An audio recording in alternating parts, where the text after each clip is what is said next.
This is true. You guys heard it from Happens to me.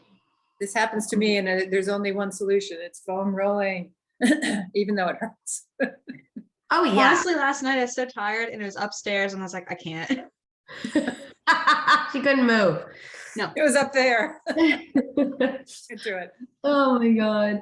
All right, ladies. So we're going to get rolling with you all and we'll see if anyone else joins us. First of all, congratulations for making it to week 6. That's so crazy. Did I not say 6 weeks is gonna friggin' fly by? And it is over. Not over, you have one more week, but like this is wild. The end is in sight, right? The end is in sight. So I'm hoping everybody learned some things to bring with them after this week, right? To transition back into the real world and kind of keep things moving in the right direction, the way you want them. So what I'm going to do here is share my screen because we have the very last part of the slideshow to work through, which is wild. Okay, so let's go ahead here and start from week 6. All right, so what I'm going to do is I'm going to go through this slideshow and then, oh, hold on, I got 2 more people waiting. We got to let them in. Got to let everybody in. Perfect. Okay, I think we got them all. I think we got all the peeps. Beautiful. Okay, so what I'm going to go ahead and do is go through the slideshow, and then if you have questions, comments, concerns, clarifying questions, let's chat about it. Anything you discovered in terms of recipes or strategies last week that you want to share with the group, we would love to hear them. So basically, the start of this slideshow is just a reminder that prioritizing yourself and becoming serious with exercise and nutrition isn't something that only lasts for just 6 weeks. It should be lifelong, right? Continuous. So that is the habit change that we have been working on through these 6 weeks to hopefully then carry over. All right, so here we go. I'm going to get right into it today before we do anything else. The 6th week. What I am doing with most of you is adding in another high GI carb. So the past 2 weeks were all about taking out those carbs. You were really functioning at 1 high GI carb a day. And I got to move this so you guys can see everything that's on my screen. You were really focusing on eating 1 high GI carb a day, unless you worked out, in which case then you had another high GI carb with either a protein shake or another source of protein. Okay, so your other sources of carbs were berries, they were lower fruit servings, they were things that were less starchy, less sugary, not processed, and pretty much really aided in the micro section of bringing in nutrients and not just tons of calories, right? So think berries and all of those good things that are filled with vitamins and minerals. In this slide, you will see I added in palm-sized high GI carb serving in your 2nd meal of the day, and then also in your 3rd meal of the day. So if this was you, you would probably have, let's say, just for shits, going through what you would eat, palm-sized protein like eggs, turkey, chicken sausage, maybe scramble up some vegetables in there, and you'd have it with avocado, some olive oil, or some nuts or something to get in some fat, right? Now, if you like to have a carb in the morning, you could take the carb from, say, your lunch, and you could have 2 slices of toast with this breakfast. Depending on if your toast is really high in carbs, probably 1 slice, but if it's like a lower, like an Ezekiel bread, you could probably have 2 slices. So just keeping in mind those labels, right? And how much carbs we're actually eating per meal. That's still important. And then we'd go over to lunch and we'd have either roasted veggies, a salad, you could have a slice of salmon, you could have a big chicken breast with, you know, some avocado, some olive oil, or, you know, nuts on a salad, or maybe the salmon you're eating, salmon is high in fat, right? So that would be included in that lunch. And maybe you'd have some rice if you didn't have that high GI carb, say toast or oatmeal for breakfast. So just making sure if we're eating a high GI carb for breakfast, we're thinking about, okay, lunch, are we going to add rice? Are we going to add quinoa? Are we going to add a sweet potato? Or are we not having that higher, more caloric dense carb for our second meal because we're going to save it for dinner? Right? So prioritizing 2 meals a day have high GI carbs, 1 doesn't. And then again, moving on to dinner with that high GI carb. Does this make sense? Fantastic. Okay, so just to clarify, as always, if you work out middle of the day, the morning, at night, you can always have that protein shake and workout carbs surrounding that workout, not just if you work out in the morning. Just want to make sure I clarify that. Fantastic. So that would, like, quote unquote, be like your 4th meal of the day. Beautiful. Some of my 2 very favorite visuals, you saw these at the beginning of the challenge. They are in your cookbooks. These are my most important visuals or favorite visuals because this will always ring true. These hand portion sizes will always ring true to you. Your hand is based off of the size and shape of your body, so it's a very accurate measuring tool. So if you are ever finding yourself on a reset or you're just not sure about portion sizing, always come back to this visual. That's kind of where you want to start in terms of quote unquote measuring food, just making sure you're either eating enough or not eating too much, right? Protein, remember from me, always more generally than 1 palm. You will no one ever got fat off of eating too much protein. That's kind of my tagline because it is very, very true. So remember that if you are hungry, go to protein first, right? Always. And then this visual right here for meals.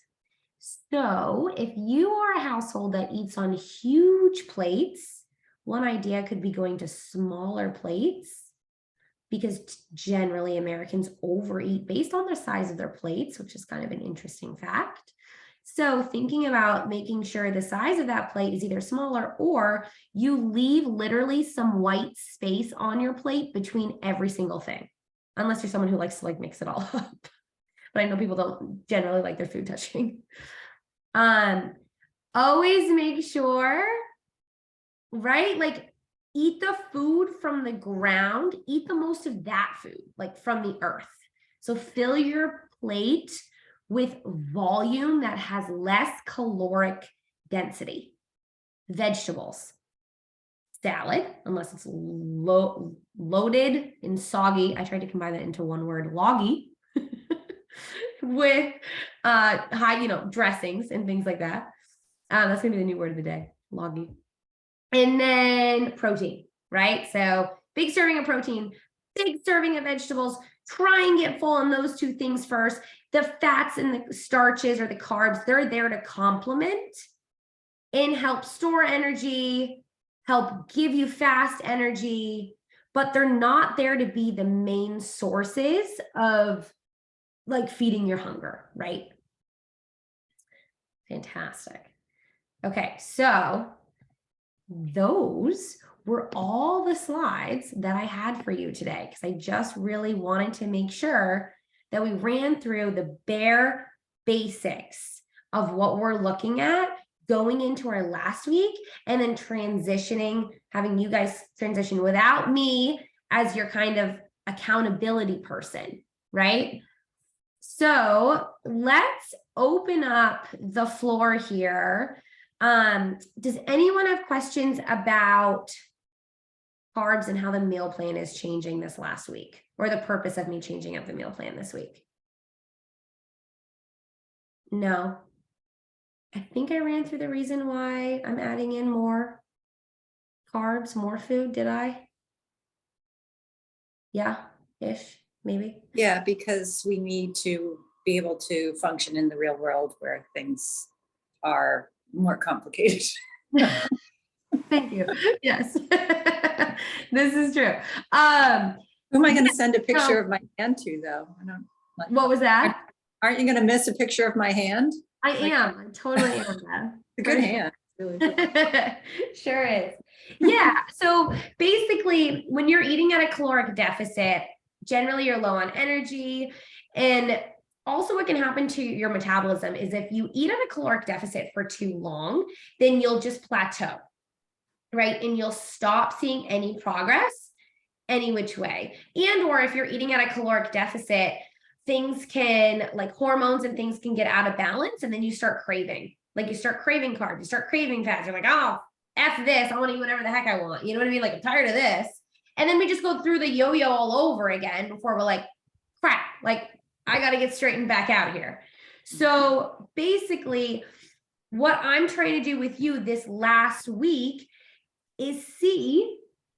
So I want you guys to send me, I'll remind everyone on Facebook, I want everyone to send me your weight, even if I don't respond until Monday morning, by like Friday or Saturday morning, and that's going to be your final weigh-in, because I want to see, with adding in this extra amount of carbs that we have technically kept out of our diet for the past, 3 to 4 weeks, is your weight stabilizing and staying? Are you continuing to lose weight? If that's the case, that means your body can function with eating more calories a day, lucky you, or by adding in this extra serving of carbs, is your weight already starting to go back up, and therefore you've actually started adding in too many calories than your body can metabolize and burn off in one day. So then that would come back to me and you having a conversation. Okay, are we eating too many fats, too many carbs? Generally, it's not too much protein. That's really hard to do. And then me and you would have a conversation with that before I kind of just let you off into the real world, right? So we'd make sure that you had a plan and you knew what to do moving forward, so you wouldn't just gain weight back as soon as we were done. Does that make sense? Mhm. Okay, cool. I love it. Questions, comments, or concerns? Nothing. Nothing. So Yeah. just want to make sure I got this. So you Okay. want to wait on by Saturday? Is that By Saturday morning. Yeah. morning? Okay. Yeah. All right. Wait by Great. Saturday morning. I will remind everybody on Facebook as well. And I'll also, like, if I don't get one from you, I'll text you to be like, hey, can you send me your final weight? Okay.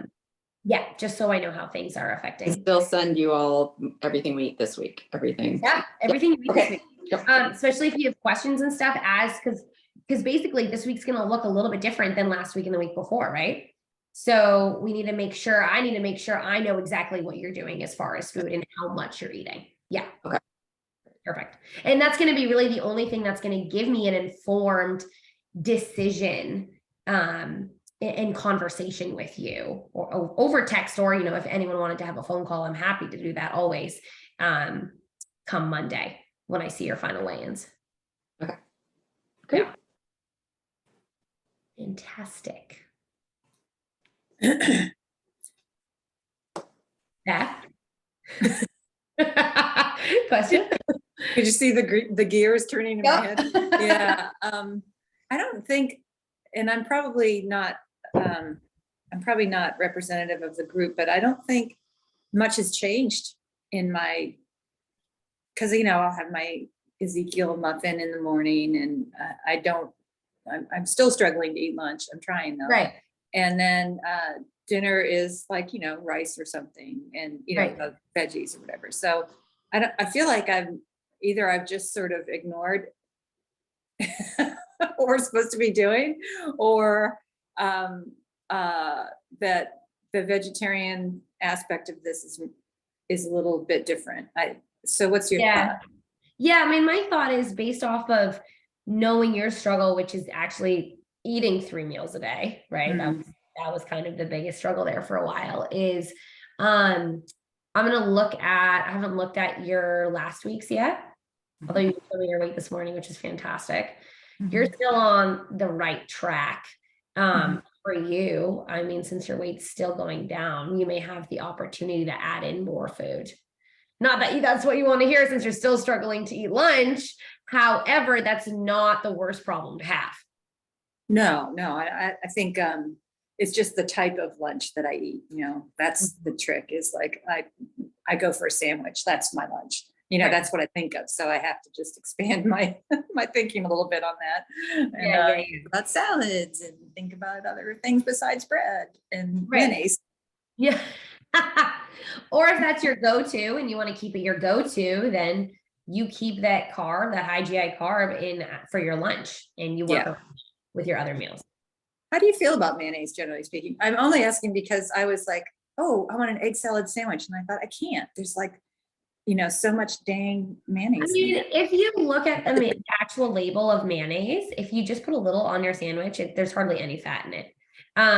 If you're having like a loaded down mayonnaise salad, then it's probably different, but there's not so much fat in mayonnaise, honestly. But I also don't ever use a ton of it. I'm someone who's going to mix a little mayonnaise and a little olive oil and maybe some Greek yogurt and like combine all of that just because cleaner ingredients. And then there's a little taste of mayonnaise like in a chicken salad or a egg salad or something, but I don't really take that with an egg salad. I mean, I would try that. I hadn't even thought about olive oil to make it, and and it's something about Greek yogurt kind of makes me go, ugh, but it could work. And has anyone tried that in the group? Chicken salad, egg salad, whatever. I did. I tried it with chicken salad and I thought it actually was a pretty good alternative. I was Really? surprised. Even You my were not kids ate thinking it. like- And I thought they were going to be like weirded out. Like it wasn't bitter, weird. Like if you just like season it and balance it out, it definitely works. Yeah, I'll it's try really it. cool. It's a little dry. So I definitely needed a little olive oil because it tends to be the Greek yogurt tends to be a little bit drier, but added a little olive oil and it was like a nice dressing. Okay, I'll try it. I'll try it with eggs. We'll see. give me feedback. I'd love to know that. Okay. I'm not trying with an egg salad, so that would be good. Okay. Thank you, Melissa. Awesome. All right. Anything else before we sign off? Okay. You guys, you did fan-friggin-tastic. If you want to kind of like close out the week, Saturday, or close out the challenge, Saturday, 8 a.m. boot camp class, I'm going to get a poll going on Facebook and see if enough people would come if maybe I bring in some like coffee and fruit and stuff for like a little social for after the 8 a.m. workout on Saturday. So keep those ears turned in your head. I'm going to get a poll going on Facebook. So just make sure you vote. Okay. Love it. All right. Thank you all. Thank you. Good night.